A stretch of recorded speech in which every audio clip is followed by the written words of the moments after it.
The year is 871 AD. Alfred the Great is now king of Wessex, the West Saxons. He defeats the largest Viking invasion of its kind so far, and is happily titled the King of the Anglo Saxons. The Picts and the Jutes get no say in this, so whatever. He died in 899 AD, probably of Crohn's disease, and his eldest surviving son, Edward the Elder, takes the crown. Yet more Danish skirmishes, he secures the East Midland and East Anglia. Then his sister,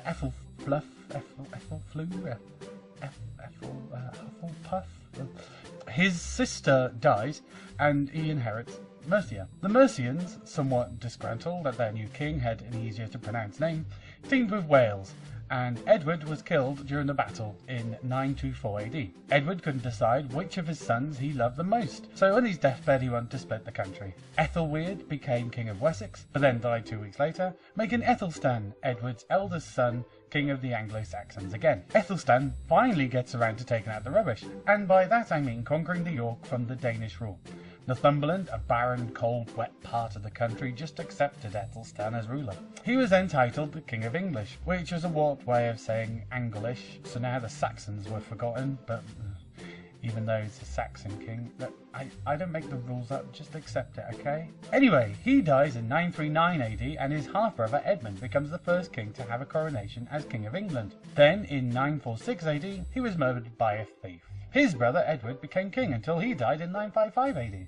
Then Edmund's son Eadwig, not the owl, became king, but after 1408 days in 959 AD, he died. Look, it's the Middle Ages, people died a lot, okay?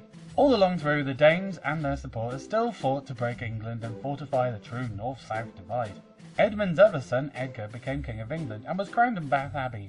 He created peace across the country, unified it once more, and earned the title Peaceful, until he died, of course, in 975 AD. His son Edward became king, until he was murdered, but he became a martyr. And so, in 978 AD, Edward the Martyr's son, Æthelred, became king. Æthelred was nicknamed the Unready, because Æthelred meant good counsel, and Unready meant bad counsel.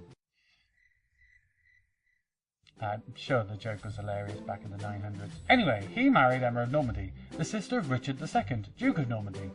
Æthelred had an easy time with the Danes, and in 1013 Sweyn Forkbeard stole the crown, throwing Æthelred into exile. Sweyn was the first Danish king to rule all of England, but he also ruled Norway and Denmark. Æthelred ran away to gain popularity and rebuild his army, and then Sweyn died suddenly in 1014, so Æthelred just took the crown back. Well, until 1015 AD when he died, but he was the longest reigning king of England. Once again the country became divided. Sweyn's son Cnut ruled the north, and Æthelred's son was left to rule the south. Edmund II couldn't keep the title for long though, because he died in 1017 AD. Cnut took the south, becoming King of England, Denmark and Norway, ending the House of Wessex. Emma, clearly loyal to her husband, remarried Cnut, and they lived happily ever after. The end.